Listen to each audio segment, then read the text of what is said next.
What's up, party people? Hello, hello, hello. It is us, your favorite ghouls, once again. But today we have two special ghouls with us. We have Gina from She Haunts, and we're just going to have a fun girl conversation about the paranormal. So, Gina, tell us a little about what you do, what you like. So, I am a paranormal investigator and I'm also a writer, blogger, and photographer. I love all things spooky. I've been investigating the paranormal for a few years now, and I co-founded my own paranormal team.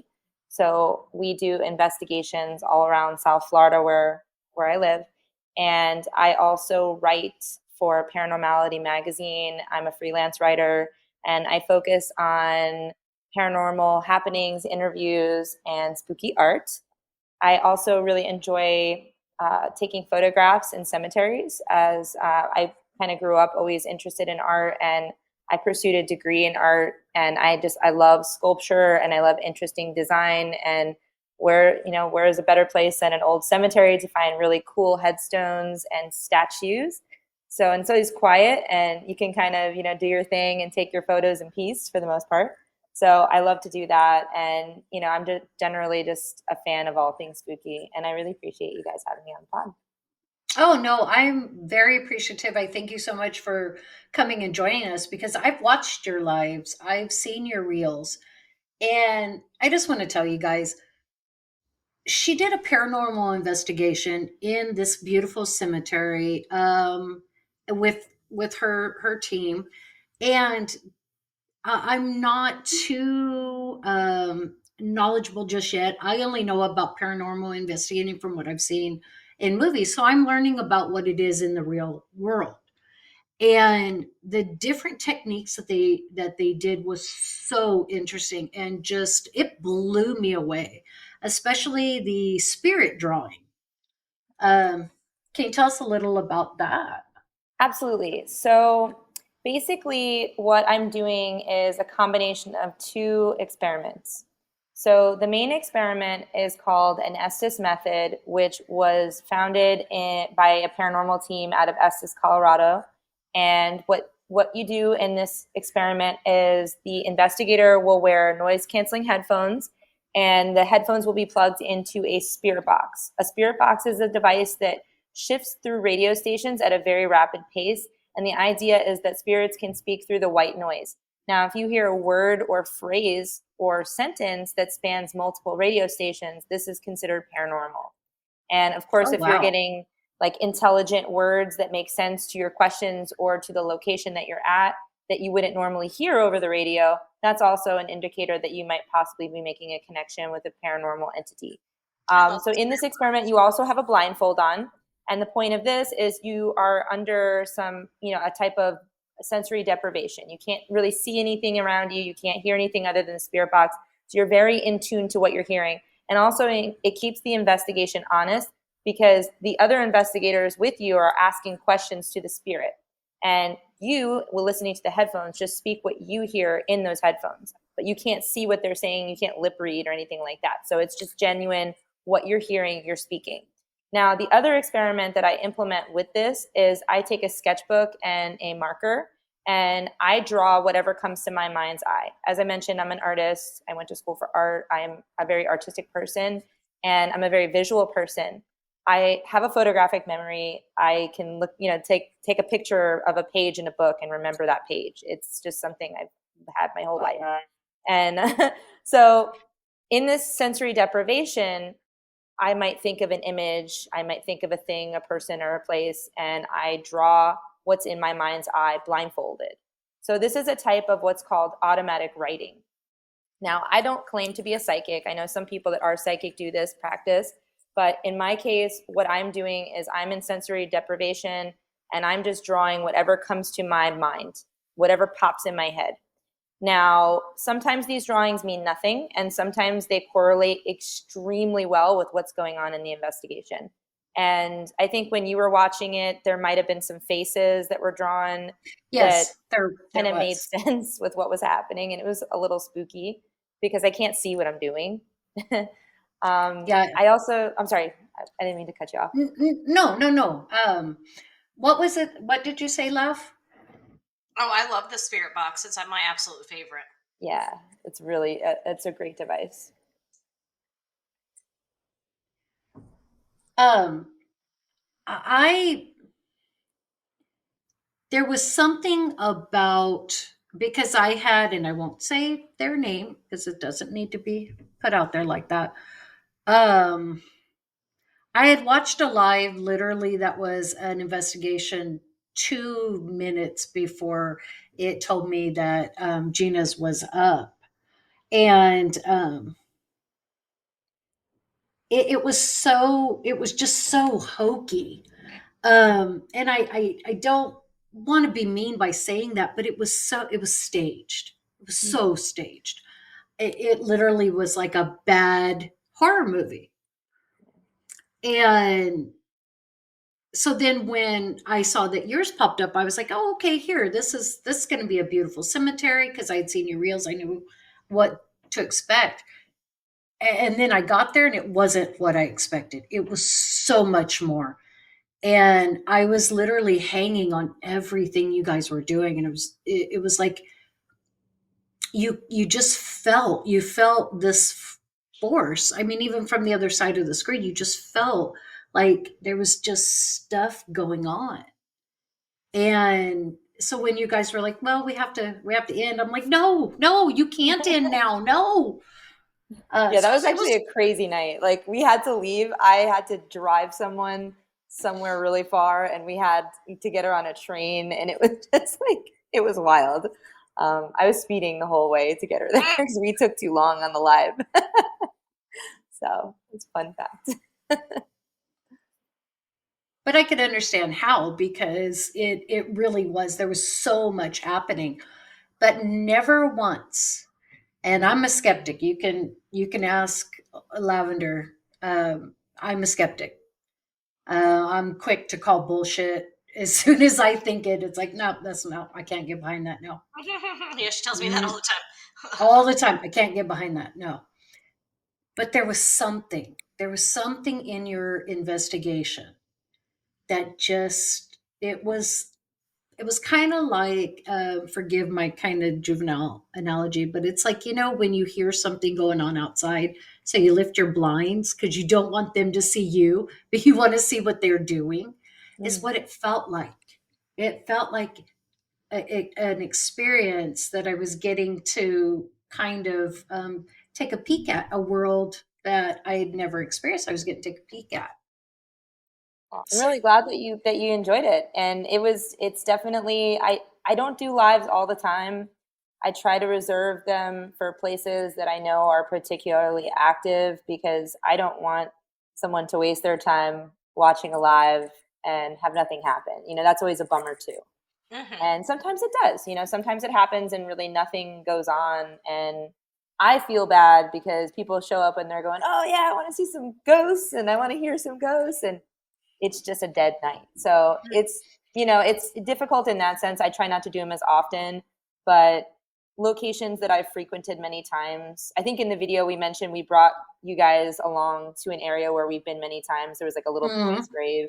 Yes. And this little boy is very interactive with especially lights and different light sensors and stuff. He likes to play with things that go on and off, like flashlights, and we have little cat toys and other things that light up if they're touched. And that grave is really crazy with that kind of stuff. And we've gotten voices basically thanking us for, you know, saying he misses playing with the toys. And we've put little objects on the grave itself and walked away, and things have been moved, that couldn't possibly be moved by wind.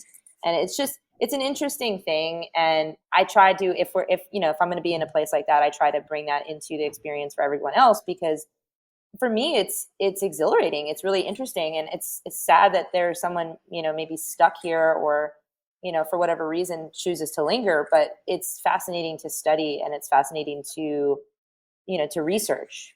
So Have you Um, ever tried to help anybody like move on? I have no ability to do that, unfortunately. But what we do is we tell them that they can. And I know that sounds kind of, silly, like, okay, they probably know that they can. But a lot of times, what we've encountered, my team and I, is that sometimes they don't know that they're dead. Sometimes they don't understand that they are. And sometimes they're confused. And then not myself, but someone else on my team has also captured some recordings in one of the locations that we frequent where we think a little boy is being held there by someone else, like someone else is oh, keeping them there. And we have told this entity that you can leave, that no one needs to hold you here, it's okay to go. But that's really the extent of all we can really do. And, unfortunately, that's the most. But I think saying that and acknowledging that they're there and letting them know that we care and that we're genuinely there because we want to learn. And we also let them know, hey, you're not stuck here. You don't have to stay here. I think that is cathartic in itself. They can see, okay, someone's acknowledging me. I've been here all this time and, no one seems to see me or hear me or care. And now I have somebody that's willing to listen and then tell me it's going to be okay. And we hope that it means something, but there's no way to know for sure, unfortunately. Right, right. and I can understand that because it's kind of the same when an individual is still alive. A lot of times when they're in the process of passing, they linger and they hold on because they don't know that everything is going to be okay, that things are not going to fall apart when they do let go of their earthly body. So that's a pretty common practice too, is to let them know that their loved ones are safe, that they're cared for, and it's okay. They can go and be out of pain, and they can go and enjoy the afterlife. So that makes a lot of sense. Yeah, and we just try to listen. We try to be present. We definitely make an effort to say, hey, do you have any message that you'd like us to know? Is there something you need to get off your chest? Because of the age old, well, maybe the spirit is here because they have unfinished business kind of thing. Maybe there's Mhm. a secret. Maybe there's something they want to tell. Maybe there's something they wanted someone to know. So we do offer that when we're investigating. We'll oftentimes ask those questions and hope that maybe that's what it is. But you never really know. There's so many reasons why spirits can be stuck here or choose to stay that it's still something that is unexplained and unknown. So, how do you,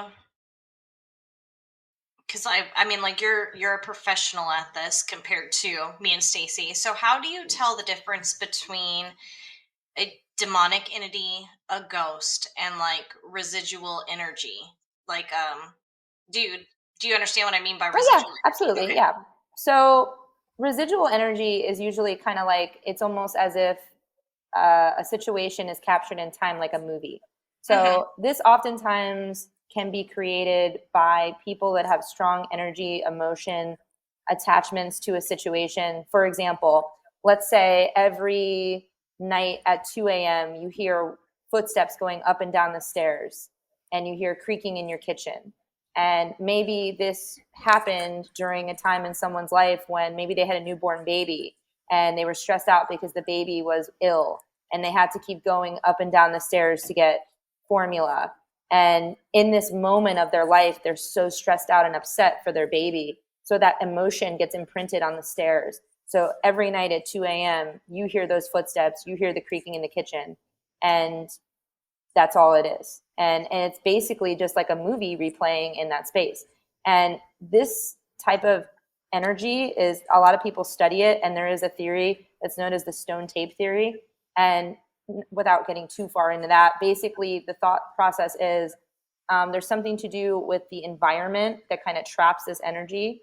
And it's seen a lot in old houses, and maybe that might be because the old house has a lot of porous wood that holds on to the vibrations, You're not seeing it in like the Chinese drywall, brand new construction. You're not seeing it with the people that have Formica furniture. You're seeing it in these old homes that have, older construction. And maybe that has something to do with the materials itself. Maybe there might be a granite or quartz limestone foundation, which are all energy conductors underneath the home that are somehow capturing this energy and creating a replay. So that's one theory to, a residual haunting, is that it's just an energy trapped in time and you cannot interact with it. It's just a replay, and it can be studied, and it's very interesting. When it comes to a ghost, spirits in some situations get stuck here because they have a traumatic situation or they have unfinished business, but they can also get stuck because they don't know that they've passed. And that's a pretty common thing, I think, especially when we look at the phenomenon of people always reporting they see like Victorian ghosts. I saw a Victorian woman in a dress, or I saw a man with a top hat, or a child in a button down, bloomers. And, it's always this same kind of spirit. And I think because of that time period when so many people were passing so quickly because of war, because of disease, because of their lack of good medication and good health care, people were kind of, we were losing people at a really rapid pace, and maybe it happened so suddenly that they don't really know that they're gone. Also, people, I know this is not really the best topic that everybody might latch to, but some people might decide they don't want to go further. They want to stay in their house. Maybe they love their house. They've lived in their house for 40, 50 years. And that's their house. Yeah, I was going to say that. Maybe, like you were saying, maybe they're attached to a certain area. It meant something to them. And so they don't want to go off to, wherever our energy goes. They want to stay there. And I may want and there's all degrees of that too. There's all kinds of levels of that. There's, malevolent, benevolent. I mean, you can get all kinds of energy for people that choose to stay. But demonic stuff, I'll be very honest in my opinion of this. I think that a lot of the demonic stuff is very overhyped by people on TV, by YouTubers that want to get subscribers, that want to get likes, that want to get views, that want to make money. And it is a very big buzzword. And I'm not saying it's not real. I'm not saying that it couldn't happen. I'm just saying it's extremely unlikely. And most of the people that claim this are doing it because they want fame and they want money and they want to freak everybody out. And there are a lot of paranormal TV shows that do that always have to have the, possession aspect thrown in there. There's a lot of YouTubers that do that. And I personally think, and this is, and I'm, like I said, I know that it's possible. I'm not saying it's not possible, but I think a lot of people that claim they have demonic possessions have mental illness. And I think that is something that should really be approached very delicately and should be, cared for in the proper way, as opposed to making it worse by letting them think that they're possessed and perpetuating a situation that could be even worse for their mental health. So I don't like to really go down that rabbit hole too often, but I would say the best advice I can give anybody who's interested in investigating or wants to get involved is don't go to a place that you think you're going to involve yourself in negative energy. For example, don't go to a state prison that houses the worst criminally insane people and do a ghost hunt there, because you're not going to encounter Casper the Friendly Ghost. You're going to meet somebody who is a mass murderer, who is a rapist, who is somebody who is horrible in life, who is probably just as horrible in death. Exactly. So, I would say a lot of times when people interact with a negative energy, they're really just interacting with a really terrible person in life that is just as horrible in death, if not puffing up their chest and making themselves appear even worse because they want to feed off of your fear and your anxiety and your stress. So I do think that really it's super unlikely, and I hope everyone, can breathe a sigh of relief, because I think a lot of the, certain shows on TV with certain male TV actors are kind of throwing that word around a little bit more than they should be. And I'll just we're talking to you, Zach Baggins. We're talking to you. And it's funny because we just we recorded last night, and we had this same exact conversation about Satanism. And we were saying basically the same thing that you just said, that people are using that word to incite fear. Yeah. And it's funny that it's kind of like it's correlating. The two episodes that really have nothing to do with one another are relaying. I wonder what that means. Somebody break out the tarot cards. Yeah. No, because then I have to get up and go in the other room. We'll just Well, pretend. right. Okay. Oh, I've got some affirmation cards. Ooh, nice. Should we see what that says? Yeah. It's like you to have your ass make a statement. Right. All right. You're a goddamn show-stopping masterpiece, even if you're also a work in progress. I love that. I That's a love great that. thing to live by.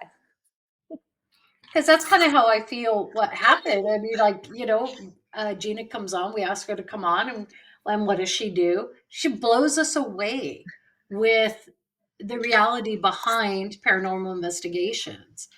And I love the fact that you give us realistic, not so much just evidence, but realistic viewpoints, especially like with the demonic. I mean, it's I 1,000%. I believe out of every 100 investigations that claim there was a demon, maybe one, Yeah. maybe.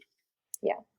Well, and I really don't think that demons, in all reality, are really that interested in possessing just the average, you know, medium waged woman that goes to church every Sunday. Like, if they were really out here possessing people, they would be possessing people in power and taking over Exactly. things rather Yes. than Yes. just some average Joe Schmo. Yeah. Absolutely. And you know Yeah. what? I have to say this because you brought that up, and this actually fits right perfectly into that. So there was I don't remember the name of the person, so I apologize, but there was a dictator either in the late 80s, early 90s in Haiti, Uh-huh. and he supposedly had a demonic doll. Okay. And this doll is nicknamed Papa Doc. I only remember the doll's name. I don't remember the dictator's name. You Oh. know this? Okay, I have the story about this. I've So never heard of Oh. it. Oh this yeah, please dictator, keep going. he did the most horrific things to his people. He basically was like, he would round up a ton of people. He would lock himself in his chamber with his doll, which is like the creepiest looking doll. I can send you guys a picture of it that I took. And he would come out and he would execute people because the doll told him to. And supposedly he claimed his insanity was coming from this doll. And I investigated around the doll, and this thing was a creep show.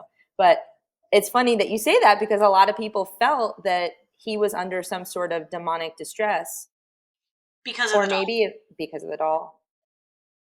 Who knows? Hmm. But he was in power, and he did kill a lot of people. Right. But do you think it was mental illness, or do you think, like, because you said you investigated the doll, so Yeah. did you come across anything that told you, like, demonic energy? I don't know about demonic energy, but my experience with the doll. So the doll is actually at the Ripley's Believe It or Not Museum in St. Augustine, Florida. And Oh, St. okay. Augustine is like a super haunted city, and I there's a love lot of St. places. Augustine. Oh, you've been? Okay. I So have. I don't recommend this particular ghost hunt. However, I did it. But the reason why I don't recommend it is because they don't kind of give anybody any sort of heads up when they arrive. They just sort of give you a flashlight and a spirit box, and they let you run around, and people don't take it seriously. So there's a lot of noise and you can't really Mm, do a whole lot. But anyway, right. so I waited till everybody was leaving, and on the way out, I approached this doll and I used my recorder, and I asked a question, something like, do you like having people here? I'd have to look back through my videos, some sort of basic question like that. And I got a growl, like an Oh, actual growling sound on my Oh recorder. wow. So don't think anything of it. I go back to my hotel, and I had like the most horrific dreams that night. oh, And wow. I mean, it was almost like I was watching a TV screen, and it was just changing images at a rapid pace of just mass horrible, They do horrific that things. to like alter your state of mind for a lot of experiments. Well, I can tell you that this dream it had me so shook when I woke up in the morning that my husband and I went straight to this really cool witchy store, which I'm going to plug because they're amazing. It's called My Cauldron 2, and it's a witchy shop that is just amazing. And I went in there and I said to the lady, "I need sage right now." And I went out into the parking lot. And my husband just walked around me for like 15 minutes with sage, and a lot of people were stopping to look and see why, but it was paranormal, so don't worry about it. That's But okay. That's neat. And go ahead, tell us the shop again. Do they have a website? Do they have Instagram? I don't know. I think they have an Instagram. It's called My Call. They have two locations. The first one is called My Cauldron, and then the one in St. Augustine, I think, is their second location. So they call it My Cauldron 2, like TOO. Let's see, My Cauldron 2. Maybe I'll see. But they are right downtown St. Augustine. I don't see an Instagram. Sorry, guys. No, don't, no worries. But I don't see an Insta for them. But if you're in town, they are like right in the heart of the downtown area with all the cool old shops. And I highly recommend going. They have a huge section for books, tarot cards, crystals, handmade art and jewelry, and just all kinds of cool stuff. So if you're in the area, check them out. I know So where I'm going for since vacation. right, so since you brought up the growl, I have a Yeah. story. Recently, actually, me and one of my friends went on a ghost hunt in our town here, and so Leonardtown, where I live, Leonardtown, Maryland, is they actually had, I think it was either 7 or 8 witch trials held at the courthouse here. All but one of them was found to be innocent, and they did put one of the witches to death. Wow.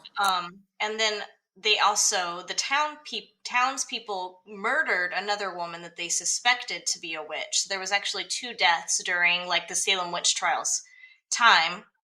So for this like paranormal investigation thing that we went on, we went to like the jailhouse and the courthouse and a couple places like that. And there was this old bank was part of it. And you go down into the basement of the old bank, and there's like when you walk down the stairs, there's this half door, but it's like it's not close to the floor, so it's like waist level, right? And we open the door, and there's this huge room back there. So of course, I'm the only one that's like, I'll go in there. So they hand me a recorder Go and stuff, figure.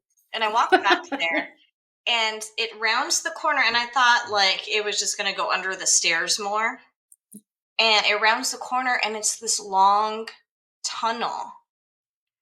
And I don't have a flashlight or anything, so I go down the tunnel until like I can't see anything anymore. And I've got the recorder, and I've got a spirit box, and it's just going off like playing old music and Spanish words and stuff. And so I come back, and afterwards, when we were like left the bank and we were kind of just walking to our next spot, the lady that was doing the investigation was like, "Let me see the recorder, I want to see if we caught anything." And it gets to the part where I'm like, "Oh, I'll go in," and they hand me the recorder, and I'm like walking around, and I'm like explaining it as I round the corner. I was like, "Oh my god, this goes forever, guys." And I'm just walking down there, and you can hear my footsteps echoing and stuff. And I never heard it, but it starts real faint, and as I'm continuing to go down the tunnel, it's a growl, like a Ooh. continuous growl for like 30 seconds probably, and I'm getting closer to it. It's getting louder. And then but I never heard it, and I just get to the point where like it's so dark, guys. I think I'm coming back because I didn't have my phone or anything. I had no light, and so I turn around and walk away. And like right after I say that, and I turn around, the growling stopped, just like dead Wow. stop. So But maybe it's trying I to give you a never heard warning. it. You were getting close to something and Yeah. something didn't want you to get any closer. I know, how terrifying, right? And I never Yeah. heard it. That's really creepy. See, you're braver than I am. I won't even go to the bathroom and Nobody else, and there was like 15 people in this group, and I'm the only one who went in there. it doesn't You ever surprise me. investigate with me, I'll always put you in the creepy closet or the I see, creepy I don't mind that places. kind of stuff. Like, who wants to go in? And I everybody love likes, that. and I'm really good at the spirit box. Like, I don't know what it is, but I can just pick out the words, and Mhm. other people will be doing it, and they'll be sitting there, and they'll be like, every once in a while they may say something, and then I'll like get on there, and I'm like spurting stuff out left and right. And like I remember like one investigation that I joined in on. They were, we had the sensory deprivation going on, so I have no idea what they're talking about. But they like the first thing I said was, we're in the ninth inning or something, like ninth inning. And then they start talking about baseball. They're like, what is this is this a baseball game? And then I said yes. Oh, And it was wow. like perfect, like to a baseball game. They're like, who's winning? And I said the the blue or something like that. Like, it was perfect to be like them talking about a baseball game. And then like, what's the score and things like that. It was like, that was the very first time that I ever did the spirit box. And now every investigation that they're like, I join in on with them, they're like, oh, you're back. But sometimes, the greatest conversations that I've ever had, either with a spirit box, a portal, a recorder, any of that, is when you just talk about everyday mundane things. And They that's don't kind of want to what they talk. were doing Yeah. in the recording that came back. They were just kind of like talking to the room about things. Or like, okay, what's everybody's favorite sport? Mhm. And just things like that. And like, they had it set up so they were recording the room as we were like, they had a video camera set up to record the room that we were sitting in. So then after the next day, we went back and played the recording and watched the video of us in the room. But yeah, they were just talking about random stuff. Yeah. And then And until I started saying things. Mm-hmm. You've been holding out on me. You've never told me about that stuff. No, Mm-mm. I guess we've never really talked about paranormal stuff. Um, no, because we're kind of novices at it. So I mean, uh, but now I know what to look for. But talking about like looking for and stuff, Gina, how did you get into the paranormal? What kind of what was like an initiation for you?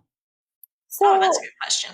yeah, I mean, I always really been interested in it, and I always kind of look for, places that offered investigations, and I landed up kind of finding a group of people that was interested in investigating, so I was hanging out with them more often, and I landed up being invited to join a paranormal team, and I was with that team for about a year. And when that team kind of, broke up for various reasons, somebody moved on, somebody else, didn't like this person. And, it was for mutual reasons. Everybody kind of didn't want to do that anymore.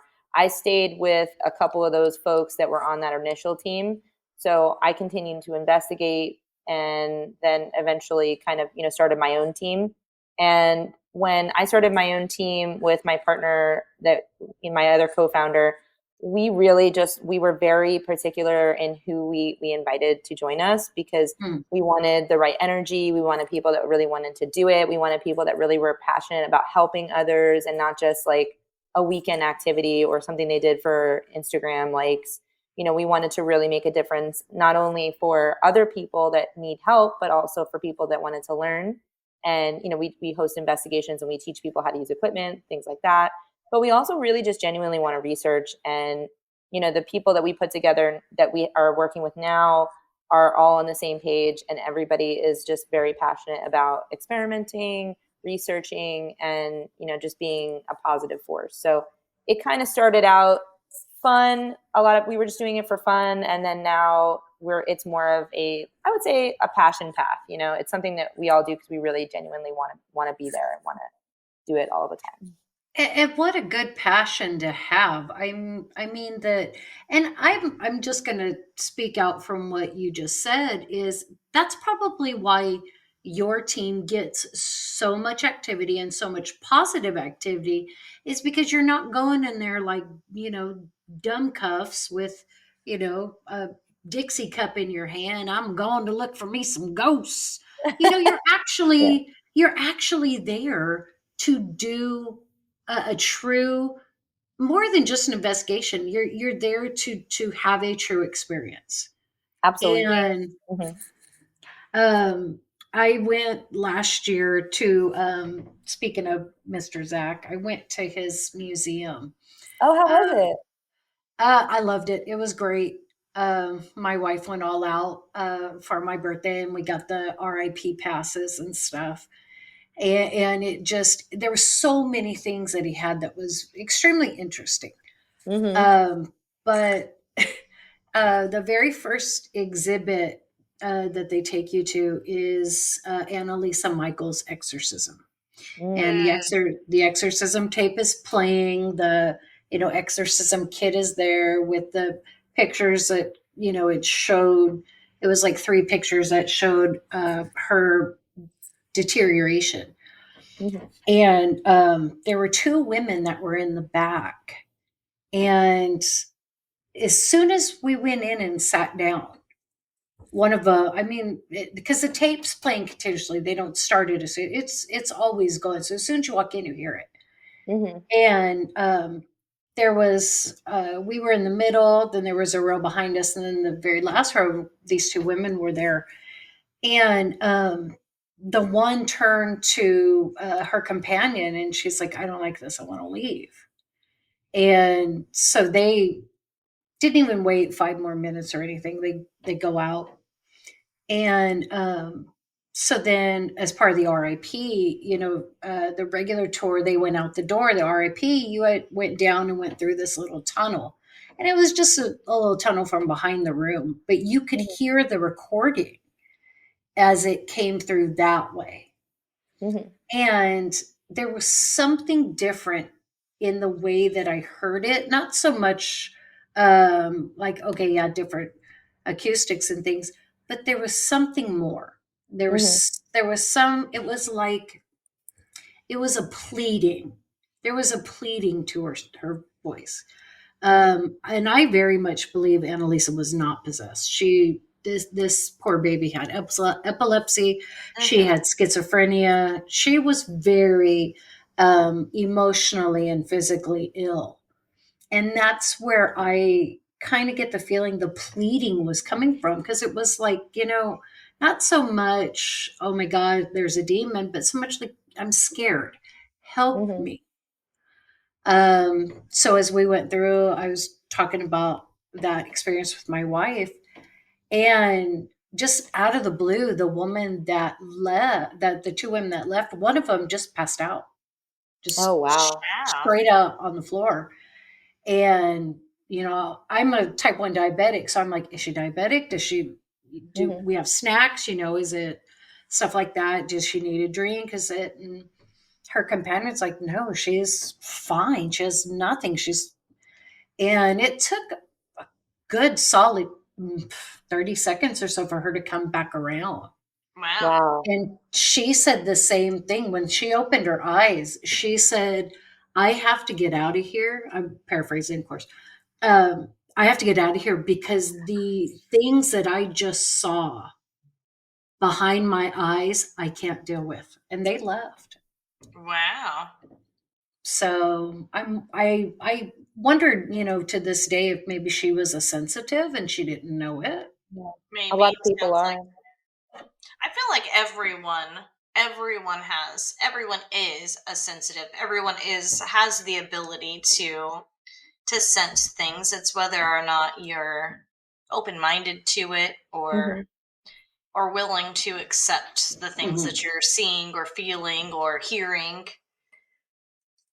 I don't think everyone is lucky enough to have all of it, but I do think that everyone has the ability to sense something some way. Definitely, definitely. Um, so while we're talking on that, um, I have to ask because my opinion is not popular by this. Gina, what is your feelings of the Warrens? How do you feel about them? Mm. So the more and more I've learned about the Warrens, not just, watching the movies or, anything like that, but the more and more I've heard about them, I had one of Lorraine's books actually, which I thought was really interesting. And Mhm. then I started listening to podcasts. I started researching them because I thought they were amazing. I thought, wow, this is really cool. They were the first legit couple that was ghost hunting. And there's also, a spiritual element with Ed being a demonologist. And, Mhm.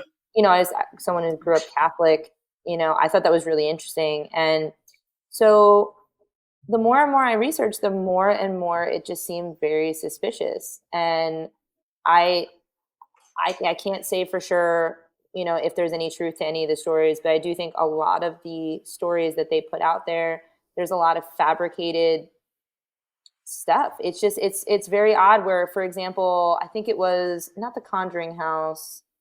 There was one in Massachusetts, and the family had all kinds of poltergeist activity, and the Warrens claimed to have recorded all of this, and then they mysteriously lost the tapes and all. You know, Right. I forget which house that was, which case that was, but there was a case where they had all of this evidence and then they misplaced it or they lost it. And when they could actually prove to the world that they had this evidence, and it just seemed like a lot of times when it came time for them to produce any sort of tangible evidence, they couldn't do that. And a lot of people have come forward that were involved in their cases, especially children of the families, and have said that a lot of the information that was put out in the books and inevitably twisted into the movie franchises is completely false. And what's interesting though about that is you have family members that involved in the cases. Some family members say it wasn't fake, some family members say it was. And then I always wonder, is there anywhere somewhere in the middle where there might have been a truth that was exaggerated?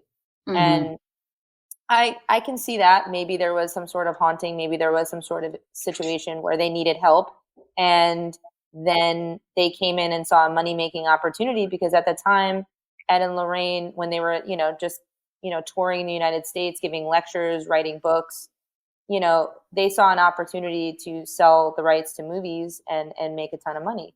Also, they were making money with their museum. So is there any grain of truth? I'm not sure, but I like to think that there's some grain of truth in there. Um, but Mhm.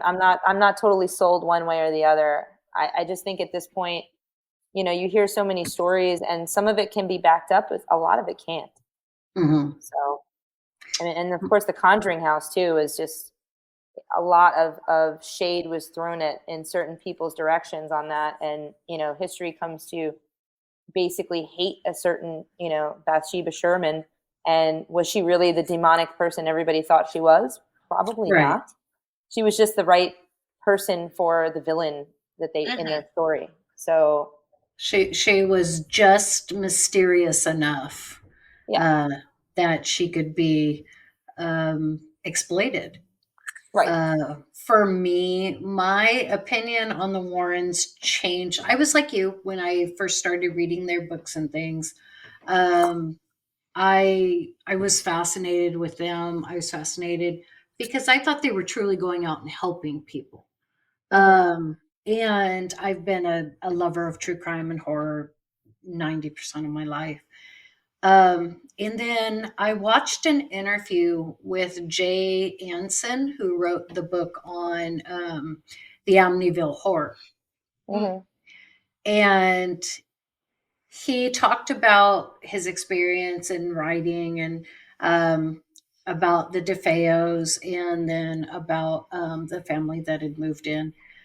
And then all of a sudden, out of the blue, he said something to the effect of, "I need to clear the air, but I never experienced anything paranormal in the home. But over 3 bottles of wine, Ed, Lorraine, and I came up with a story that sold millions." Hmm. And he said As soon as Ed sat down at the table and popped the first bottle of wine, he said, "If you do what I tell you, boy, I can make you rich." And that, I I don't want to say it disappointed me. It wasn't like earth shattering, but disappointed me. Yeah. Well, any great story, you know, needs to have a villain. Every great story needs to have, you know, the build up to the big, you know, climactic moment. And they saw an opportunity. They saw something that was spooky, and they saw something that people were interested in. They knew that there was an interest from the public because they had been doing these lectures for so many years. So it's not Mhm. really surprising to me that they would, you know, exploit a family like that. And in their minds, they thought, well, who's going to get hurt? We're going to pay the family. We're going to have rights to Mhm. this. And everybody wins. And in reality, you know, you kind of, for the rest of these people's lives, they're going to have a stigma. Their children are going to have a stigma. The town is going to have a stigma. You're creating this whole situation where everyone thinks this is a fact, and in reality, now you're scaring a ton of people with this demonic stuff that most likely didn't go down the way you said it did. And that's where there's an issue. Is it's all good if you want to write a great story and you want to tell a great story. You know, I grew up, my dad used to love to tell me my brother's scary stories, and we would sit around the fire or, you know, whatever, and I love that, but I knew that they were fake stories. So I Mhm. think by telling people it's based on a true story, and then it's maybe there's just a grain of truth in there, Right. is that really ethical? Mm. So yeah, it's not really the greatest feeling you get when you learn all those things. Right. No, and with you talking about stigma, when they released, when the Conjuring universe released, The Devil Made Me Do It, Mhm, I didn't know anything about David Glatz, which is the boy. So I went and I found a documentary that is based on his life. Oh. And that whole experience, for lack of better terminology, in a very, uneloquent way, fucked him up mhm, psychologically and physically. He lost so much of himself within that story that he's a recluse. mhm, He doesn't go outside because people in town, the things that they would say about him. And he said numerous times in the interview, "I don't remember being possessed. I just said what I was told to say." mhm. And it breaks my heart. Well, It just like with really does. brainwashing too, this family, if someone's feeding you something to say and someone's telling you you're possessed, you're possessed, you're possessed, you're going to start Mhm. thinking you're possessed. And that's where I think the mental illness thing kicks in, where if your family is super religious and they think, oh, this behavior is weird, he must be possessed, you know, let's tell him Right. he's possessed, let's get the priest here. And then you start planting that seed, and especially a young mind, you know, that's where you can brainwash someone into thinking that they actually are, and then they can actually do things that look like actual evidence. So I'm so skeptical with that stuff, I really am. And But that's it's a good thing, because then that means when you're going into your investigations, when you're going into these cemeteries, you're not going in all hyped up that you're going to be the greatest ghost buster there ever lived. You yeah. go in, and I hear it in your reels, and I hear it now talking to you live. You go in with just the sole purpose of doing no harm. Yeah, And if absolutely. i can I can experience this from you, from the spirits, if I can help you, if I can entertain you, you Hmm. know it's not about building an empire. It's No, it's about helping, a spirit that may be lost, lonely. absolutely. And I've been asked the question, like, what if you had your own show? What would you do? And then there comes a whole level of, oh, if it's something you do every day, are you still going to love it? And I would love to do this all the time. I really would. It makes me giddy like a little kid when something happens. I get so excited and I absolutely love it. But it is one of those things where maybe it would change if it was something that felt like work, but I at this point in my life, I genuinely care to do it, and I look forward to it. And when I have a moment on an investigation, because genuinely hours and hours of nothing, and then you get a pocket of something happening, and Mm. you the whole night you're kind of waiting for this with this anticipation, and then when you get it, it's like opening a present on Christmas morning. It's just Mhm. super fun, and I absolutely love that feeling. And if I could do this full time and just do this, I would love to do that every single day. But it's just one of those things where with paranormal, you're not guaranteed. It's not guaranteed. Even if you have the most haunted place in the world, it's maybe you might have a night where nothing happens at all. So you have to love doing it, because if you have one of those nights, you can't let it be the end of your world. Right. Mhm. So It's kind of how Lav and I feel about podcasting is we would love if this was our career. And we've had a couple nights where our rhythm was off. Maybe the tale we were telling just wasn't hitting right or something.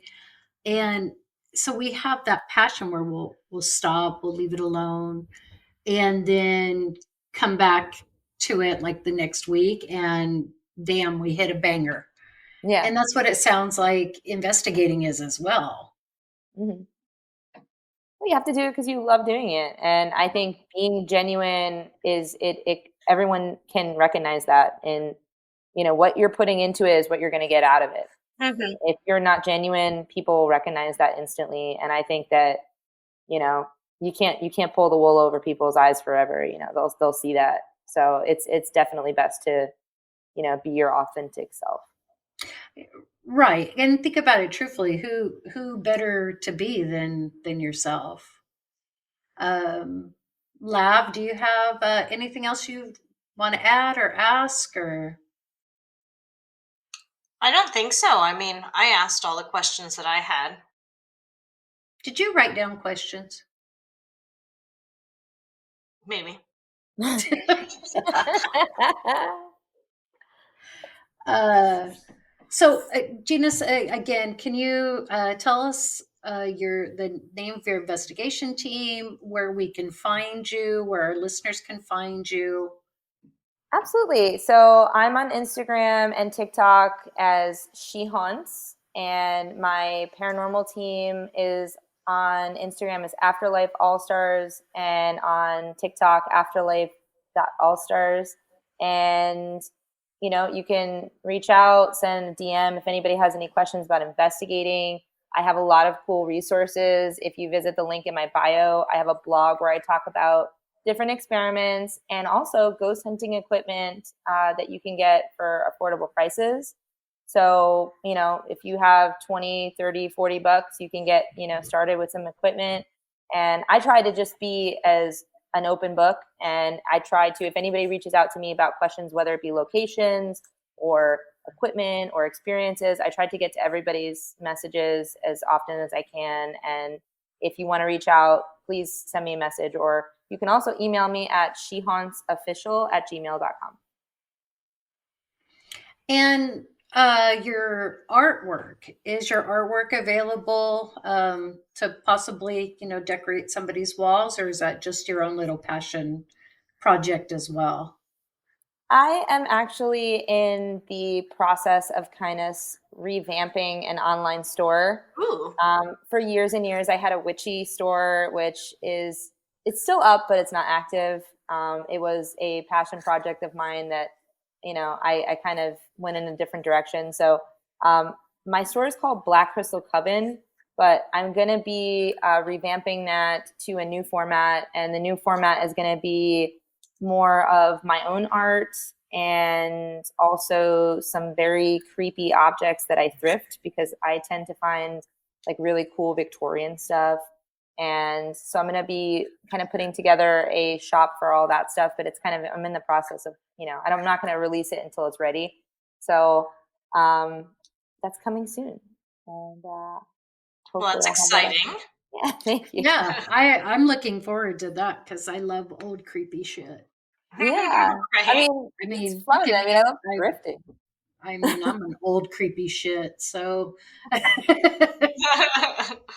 Gina, thank you again so much for joining us. This has just been one of the funnest um, episodes we've done in a long time, and it has opened up my eyes to so many different things. And just getting to know you, you're a phenomenal person. So you guys check her out. She haunts. Check out the investigation team. Give us a like, give us a share. Catch us on the flip side. Bye, guys. Bye.